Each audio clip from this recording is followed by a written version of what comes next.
Welcome to I Am African podcast. I am your host, Liz, and this is about to be a really good one. This podcast, I've been thinking about doing this for some time now, and God's love here can Yeah, attest to that. And so I'm really excited to be doing this. And this is our official episode 1 of I Am African podcast, and it's on defining the African identity. So I have a very special guest.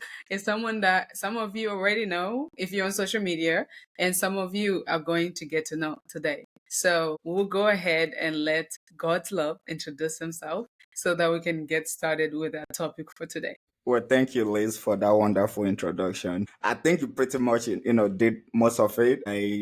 I'm God's love, and I'm a nurse. I do travel nursing, and I create nursing content. So if you know me from social media, that's probably where you might have seen me. And yes, I'm excited that you're finally taking this step, Liz, because we have been talking about this for the past 3 years. Yeah. And yeah, it's about time. So So what do you want people to call you? Do you want people to call you Nas Love or God's love? So to keep it simple, let's do Nas Love. Okay, because that's what I've been telling people. I'm originally from Nigeria, moved to the States. It's gonna be 10 years this year. That's actually crazy. Yeah, so you're Nigerian, Yes, Igbo boy.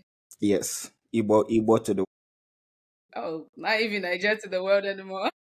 Hey, it's on. Okay, so we're gonna shift focus a little bit. The topic for today is defining African identity, right? What does it mean to be African? And we're going to dive deep into the definition of being African and the complexity of the identity across the different regions. When Africans leave Africa, what happens? So we're going to share like our personal reflections on realizing one's African identity, especially in the Western world, right? So, our wonderful guest here, I have a question for you. What does being African mean to you? is my heritage. It's something that I'm proud to show the world. I'm fortunate to be in a situation where I can proudly represent my people and say it while hitting my chest. I'm like, yes, this is my people. So I feel like the way I see it is that we are from the motherland. That is where life began. Other people might not say it the same way, but I really think all life started from Africa before, what happened. Before what happened. I mean, that's the best way to put it, to be honest. And just like the African culture, Hmm. the identity itself is beyond just like the person, right? Being Exactly. African comes with culture, like diversity, the food, the different things that define the, like, what it means to be African. Yes. And I think one of our other conversations, you mentioned, like when you ask someone where they're from, they feel so proud to be where they are from, regardless of where you're from in the African like continent, right? Correct. And Africa is a continent with 54 countries and a lot of different languages that we all speak. Yeah. And I've seen a lot of people that always make the assumption that Africa is a country, Hmm. and they'll ask you questions like, oh, do you know my friend from Morocco? And what goes on in your mind when you get questions like that? I'm not gonna lie, I have been asked that like multiple times. Hmm. And my initial response, or what I used to think, is like, that is a dumb question to ask. But as I have stayed here long enough, I have come to realize that it's not completely their fault. Granted, you should like educate yourself on certain things, Yeah. but the education system here isn't the best when it comes to educating people, especially in terms of geography and Hmm. stuff like that. Hmm. Because I've had some really smart people back in college, Hmm. and they don't even know that Mexico is part of North America. What I'm saying? So it's just like certain things like that. So if they don't even know their own continent, how do you Hmm. expect them to know Africa? But yes, I get that a lot, and I try not to give them the bombastic side eye. And I, Bomba clats. like, what the heck? But yeah, so I try to educate them in ways that I can and be like, okay, first off, Africa is not a country, is a continent with multiple different countries. Hmm. And I also, sometimes I stop them in their track and be like, before you ask the next dumb question, no, I do not speak Africa. Or do you have pet lions? And Truth be told, I never saw a lion in my life until I came to America. in the zoo. In the zoo, yeah, in the freaking zoo. So when they're asking like all these, ignorant questions, I'm like, bro, Africa is just not it. It's not what you guys think it is. Is there's more To it. to Africa than the media is leading them to believe. Mm-hmm. Yeah. Do you feel like when you first came to the US versus now, do you think that like people's perception of what Africa is was has changed based on like social media and like television, what you saw and what people saw on television? Do you feel like that has made an impact? Yes, I think it has come a very long way Mm-hmm. because a lot of the older generation who are not like very tech or social media savvy Mm-hmm. don't get like this access to what Africa really looks like Mm-hmm. in current time. Yeah. So in their head, what is embedded in it is that it still looks what TV wanted them to believe that it looks like, Mm-hmm. a white bag. Mm-hmm. Granted, they're turning things around right now. Yeah. But some people still have that mentality that Africa is nothing but the dirt full of hurt. I've had people ask me like, did you live in a hut? I'm like, no, I did not. But that is not to say that we don't have huts. Mm-hmm. We do have them. However, there is more to each country than just the huts. Like some of the nicest houses I have seen, they're in Africa, Mm-hmm. and you're paying a fraction of what you're paying for a rundown home here for that nice house. Mm-hmm. Mm-hmm. So yeah, I think social media is beginning to actually, expose the real Africa to this side of the world. And Mm-hmm. that's why I feel like you have a lot of people now traveling to Africa to visit because they have seen that it's not, what Poor. exactly. You know what's funny? I grew up in a refugee camp, right? Hmm. And even in the camp, when my family first got to the camp, we left Congo when I was 3 years old. And we got to the camp. First, we were arrested because they thought we were trying to invade, coming from a war torn country and Mm, trying to get into another country. They don't know who to trust, right? right, right. We got arrested and then we stayed in jail for like a week. My whole family, we had 5 people in my family at the time. And then when we got to the camp, they gave us tents. So we got to live in like under the tents for some time until we were able to like farm and then build like, those huts. We called them houses. Yeah, Like yeah, for me, it wasn't like something so negative because we had exactly. a roof over our head, right? And then when I came here and someone is like, "Oh, did you guys live in the hut?" And I was like, "No, we lived in a In house." the house, yeah. And they're like, so you were in a refugee camp, but you lived in a house?" I was like, "Yes." It Aside is a from house. us, yeah, exactly. It is a house. They showed me, and I was like, "Yes, that's what our house looked like for half of my life in Yeah, the camp." But then there were still people that lived in the same camp, like the rich people, the people that had money.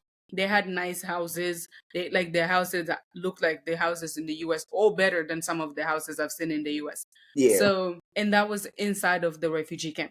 So it was all about like your place financially that kind of defined how you lived. And it's the same thing here. Our last conversation we had, you mentioned how the life is according to like your wealth, right? There are people in Africa that are rich, they have yeah, money.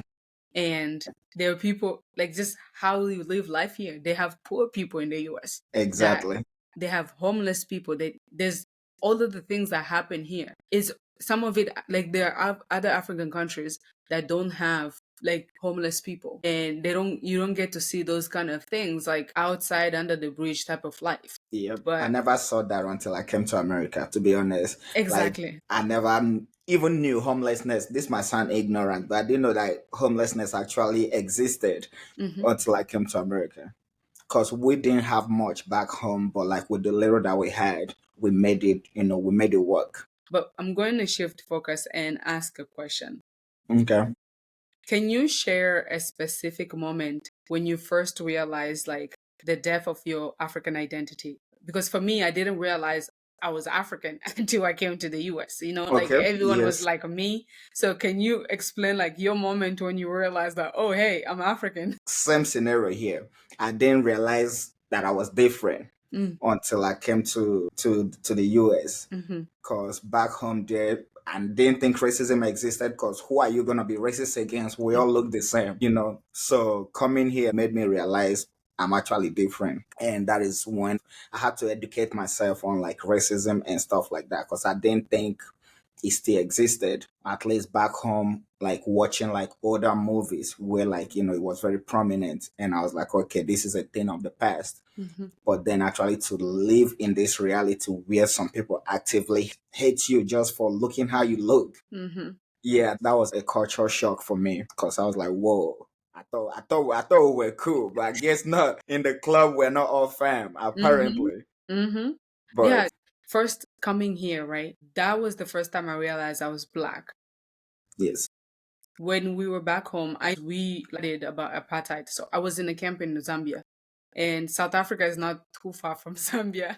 And yeah, we studied about it, right? And I knew that there was some kind of like racism, some war against like people of color in the African continent, right? And we labeled them Africans because we didn't consider them Africans. We just considered them like, white people that came to Africa and tried to colonize the continent and stayed there and tried to control the continent from within, right? And then I come here in the US, and first it was like, oh, wow, the black person.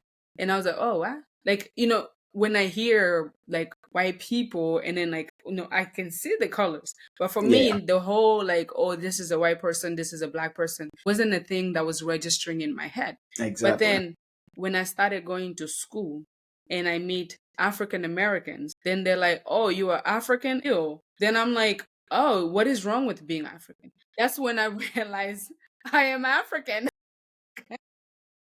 Just say what is wrong with being an African? Like, I thought we're all humans at the end of the day, but being Yeah, in the US, this is the one of the places that I have lived where I feel like you have to discover your identity, because that's what people will see you as. They won't see you as a human being, they will see you as your identity, who you yep, are. yep. It's crazy living life where you have to constantly think about, How hey, different you are, thank you.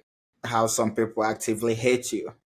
You know, is crazy, but like it's the reality that we Mm-hmm. live in. And the sad truth is, like, some of it happened in South Africa, right? Hmm. And some parts of African like continent, but it was not as deep as it is in the US or any other part of the world. Even I have friends in the UK, they've shared their experience in the UK and how they're treated. And I also see it on media. Like, I watch Love Island, I'm not even gonna lie. I watch Love Island and I see how like the black dark skin at least females are treated, even if they're genuinely like developing love and connection with people. Just the way the British people vote, it's very interesting, and you can see that like there's some level of like colorism, racism within the voting, and it's just incredible to see that like this is something that is happening worldwide outside of the African continent, and it's very strong. That is crazy. And then you would think in this century that this should no longer matter, Yeah. but clearly it's still a big issue in our society, you know, to this day. That we have to continue addressing and talking about. But anyways, so I'm going to ask the next question. Okay. So, what role do traditions, language, and family play in maintaining a strong connection to your African roots? Okay. I feel like this is in all the African countries, but we value family. I'm not saying the Americans don't value family, but Yeah. I feel like we just have a stronger bond as a family. And that is why it's hard for you to see, you know, not to like go back to what we're talking about, but like, for example, it's hard for you to see an African who is homeless. Mm, You mm, get what I'm saying? mm-hmm, Because you have that sense of duty to your fellow family members. mm-hmm, And I mm-hmm, think that's what holds us together. That is mm-hmm, what unites us. Sometimes it can be a bad thing because some people feel entitled. You know, you know what I'm saying? They feel just because we are related, you're supposed to carry their burden. mm-hmm, It's not like that. But mm-hmm, it's just the fact that we're like, we just have this unity that is very important to us. And that's like a glue that hold us together. mm, Yeah. And I would think that is for every African country. It's actually very true. We do talk about it, and we have some episodes that are going to be dropped on like growing up African, like the family expectations, family traditions. Well, there's one on dating. So we talk about like how the like entitlement that some family members like when it comes to bride prices and stuff like that. Yeah, But I do agree with you on the family. Family is very big. It can yes, it can be both negative and positive, right? yeah, Because you, let's say you are firstborn, your whole life is basically supposed to be all about your family your and family. leading as an example, hopefully one day taking on the family, like whatever business is, and like your loyalty lies to your family. Yeah. And or if you're the first daughter, like in my case, there's a lot of like responsibility and expectation. But because of how we are raised in African families, like in African households, Mhm. there is this like, I don't know what it is that African parents do. It's just you do everything together as a family. You go to church together, you pray together, you eat together. Even if you don't eat, like there are times back home for me when we were eating on the same plate. Yeah. We didn't Same. start eating on separate plates until we came to the US. Same, same. And if Americans see you doing that, they're like, ew. You know what I'm Germs. saying? Germs. If you're eating off of somebody's plate and stuff like that. Hmm. But we didn't think of it, but it's little things like that that actually like held us together. It You know. created a bond Yes. for the family members and the languages. The language is just part of the culture. You know what I'm saying? And I'm not even saying this to be mean, but it's like like for example, Americans, all they do is speak English. Yeah. It's just so basic. Like everybody speaks English. You know, you know what I'm saying? Mm-hmm. But Mm-hmm. like like when you see, for example, Hispanic community when they speak their language, that is like a way for them to Connect. bond, connect. The same thing with Africans, same thing with every other like foreign speaking um Country. yeah. So that is just something that bonds us together. I agree. I agree, actually. When I first came to the US, first, like in the camp, right, there were people from different countries. We had Rwanda, Burundi, like Angola, and we were all Yeah. in Zambia. And so when I first came to the US, I used to speak 7 languages. Yeah, I spoke 7 languages. Now I only know how to speak about 4 of the 7 because I don't like, I'm not around people that speak those. Practice it with. Exactly. But when I'm around my family, we speak Swahili and then we speak Chiluba and English for the younger ones because they've adapted to like the American life, and Yeah. but they still understand the languages. And something that I'm grateful for my parents for doing for us is when they were raising us in like, we have tribe, right? Chiluba is my tribal language. And in the way they raised us, they made us repeat who we are. Like, what tribe, what are you? And I feel like that kind of, helped me with my African identity in a way, because not only do I need to know that, hey, I am African, but I am from Congo. I was born in Bujimai. That's like the city I was born. In Bujimai and Muluba. And then there's different like sect. Like, like you have Delta Igbo, you have Hmm. like Anambra, Abia State. Like you guys have that. Check you out. You did your homework on Nigeria, so you're one of us now. You hear? She's like, Listen, we're all one Africa. That's all that matters, right? amen to that, amen to that. And I kind of need that necklace on my Oh neck. yeah, that's my homeboy. You know where to get it. Oh yeah, absolutely. And I Yeah. need to get him on the I need to get him on this podcast. We're gonna talk. We'll talk. I'll talk to him. But yeah, going back to what I was saying. So we have like something like that, right? So they'll ask you, what are you? And all of us growing up, we had to repeat it, regardless of the age. It doesn't, "Oh, I'm old now, I know it." No, you have to repeat it. So when we have family dinner before we eat, they'll make you until you get it right. That's when you get your plate and touch any of the food. You need to repeat who you are. And it has helped me be able to, like, when I meet other Congolese people, I'm like, oh, what part of Congo are you from? If they say they're from Bushmai, then I'm like, oh, so what are you, Muluba? Are you this? And then they say I'm Muluba. It's crazy, but it has helped me define my identity, realize who I am, and be able to meet people that are like me, like people that come from my tribe as well. It helps me connect with my people. And I'm grateful to my parents for that, because my siblings and I are able to like know who we are exactly. There are people from my tribe that are not able to identify exactly where their people are from, Yeah. but just them knowing enough. And I feel like with a lot of Africans, it's that way, right? Correct. In a lot of African countries. So tell me a little bit, like a little bit about you and your family, like where you guys are from. So we are from Enugu State, which is the Igbo land in the eastern. We are neighbors with Anambra, since you mentioned Anambra earlier. So I was going to mention Enugu, but I heard you guys have problems.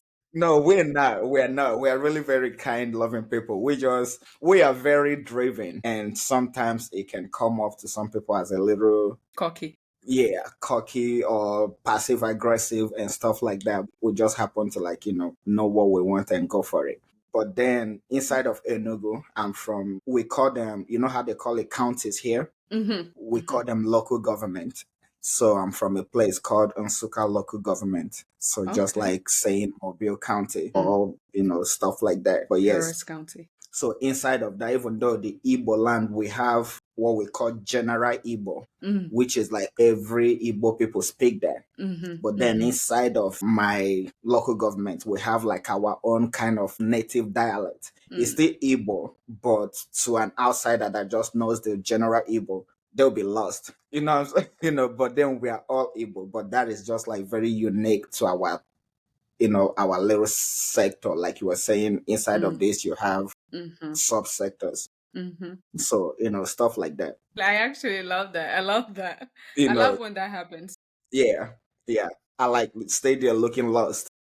So there's a lot of Nigerians in Houston. So I'm surrounded by a lot of Nigerians, and I have heard Nigerians speak pidgin, right? Yes.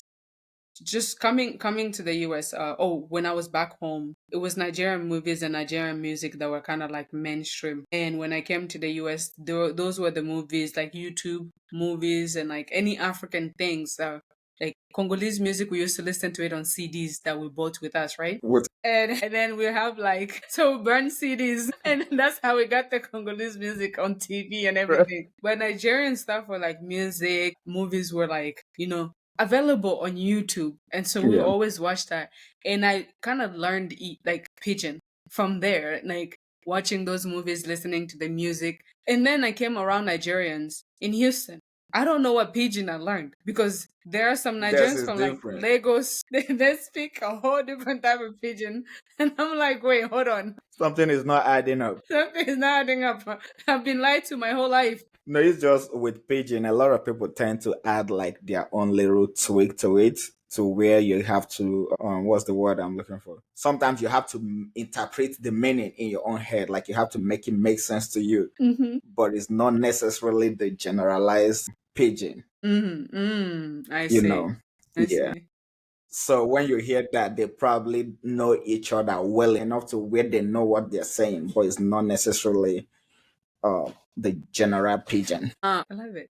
Okay, so the next question. If you had to explain being African to someone who's never met an African, what's the first thing that you would tell them? That's interesting. I'll say to keep an open mind, and just erase whatever you think you know about Africans, Amen. and keep an open mind, and that is when you actually get to learn about me and about any other African. Mm-hmm. So whatever you've seen on TV or whatever the mainstream media has tried to push, just let that go. Mm. This is the real life, and I feel like they're going to actually be well more exposed to it that way. I agree with you. The reason why I laughed after I asked that question is Yeah. because there is an episode that we're going to film on like misconceptions about Africa, Yeah. and of course you're going to be in that episode. So, but it's like I thought about that, and one of the first thing I wanted to say was forget about the misconceptions that you heard.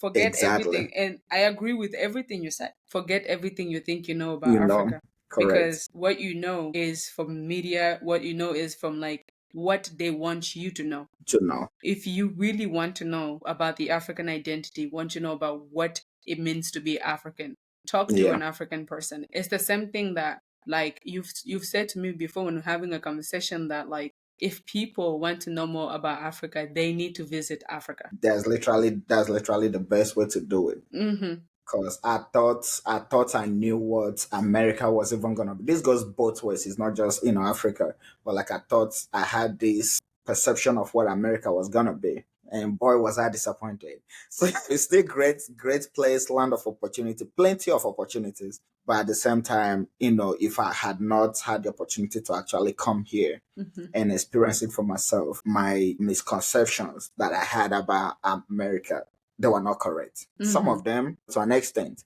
but for the most part, they were not all correct. So yes. We in that episode we there's another episode of a culture shock, right? Mhm.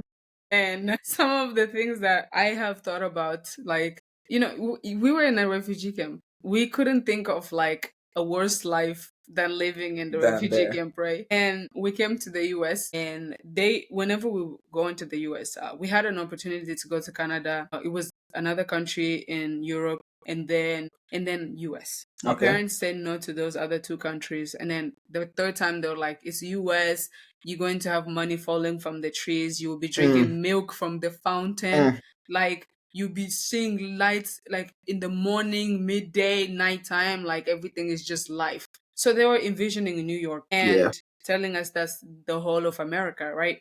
correct. And we came here, we landed in New York. Everything was beautiful. At night, we stayed in a five-star hotel that night, took a shower, and you're like, wow, this is America? Oh, it You're was like, like this is nice. 10 times better, right? And then the next day they said, okay, you can either go to Atlanta, Georgia, or Baton Rouge, Louisiana. The person that said it, that was a trick question because the person also spoke French. So they said Baton Rouge. They didn't say Baton Rouge the way Mm, Americans say it. They yeah, say Baton Rouge. As soon as my parents heard Baton Rouge, they said, we're they going to jumped on Baton it. Rouge. French. And that reminds me because I saw a social media post you made one time where you would rather go back to Africa than go back to Baton Rouge. Scam. It could not have been that bad. When we're flying from New York, in New York, when you leave, you see the water, you see like the high rises, sorry, and skyscrapers, you see all of that. And then when you're landing in Louisiana, Baton Rouge, all you see is trees. It's green. So we were like, wait, hold on. I looked outside and I looked at my mom. I was like, are they returning us back home? And then 3 days later, we're still there in this house that was like, at that point when we were leaving the camp, right, we built our own house with bricks. Hmm. And like we built the house that we wanted. We're like, okay, we're comfortable here. Now we built houses, sold food. We used to farm, so we had food. We had things we could have sold, and we created this life in the camp. And then we left that house and came and lived in the refugee house in Baton Rouge. And that house was like, I can tell you, 5 times worse than the house that we lived in back Mm. home. And we were living there, sharing like it was 3 bedrooms. We had a family of 12 Ooh, that's a in lot. a 3 bedroom house. And then 3 days after we arrived, my brother looked at my mom and was like, Mama, when are we getting to America? Bro. I'm like, there's shock in my mother's eyes. She starts crying. Hey, when It's are we like, going to when America? a life change, it was not change. It was just like, hey, like a small upgrade Yeah. from where you are. Like, we didn't have fufu. We ate pizza, raising cans, and like we ate the American food. But going from like eating fufu every day, you have all your vegetables, like, all these things that you were able to eat, to now getting used to that whole new lifestyle. Everything people told us we'll find fufu here. When we first came here, we didn't know where to buy like anything to cook fufu. Anything. Yeah. So we didn't eat fufu. We ate pizza cans, and like it was a lot of that. And my mom was like, "This is not the life I signed up for. Like, take me back." Somebody scammed us. Someone scammed us. We were scammed. But it's very like, that's the misconception that they have about America in the African continent. Is that Exactly. it's everything you ever dreamed of. They preach it like it's a heaven. But it's like for some people in Africa, they live a more comfortable and Yeah, better life than they do. some of us that live here. They do. The opportunities to make your life better are here in the US. They are Correct. very limited in the continent. But Correct. I feel like if you mhm, have like a good amount of money to your name, I feel like you're going to enjoy it more in Africa versus you would here. mhm, mhm. And I, You I know. saw that. I saw that when I went back last year. You see? Exactly. I want to go back again. Exactly. So. It was different, and it was also still the same. But we will talk about that in another episode. Okay, so guys, make sure you subscribe and stay tuned. There's a lot of things that we're going to talk about in the on this podcast that some of it people have been very afraid to talk about. People have been very uncomfortable to talk about. But guess Yeah. what? This podcast is all about talking about So the uncomfortable. yep. And some And people just didn't have the platform to talk about it. So exactly. so thank you for providing this for us. Oh, thank you. Of course. No, thank you for the support for 3 years. Of course. I know, right? Of course, of course. Yeah. But okay, so the next question is, how do you think Africans living outside of the continent shape or change what it means to be African? In a way, it could be looked at as a positive thing in Mm-hmm. the sense that, like, we're being exposed to like Western words, Mm-hmm. and in a way we could take whatever we know or whatever we've learned here back to our home continent and Mm-hmm. actually improve it. Mm-hmm. you know but then that's like the positive way to look at it. Mm-hmm. But then realistically, how many people are actually doing that? Very few. Or Very to few none. to none. You get what I'm saying? So when I feel like when most Africans come here, they get, myself included, I'm not even like, casting fingers, Mm-hmm. but like we get comfortable in this way of life, Mm-hmm. that becomes like the last thing on our mind. Mm-hmm. You know Mm-hmm. what I'm saying? So if only we can actually try to improve back home with the resources that we have here Mm-hmm. and stuff like that. But realistically, I don't see that happening soon because everybody's, myself included, lucky selfish. You just, as long as you're good, as long as your family is good, you're not worried about nothing.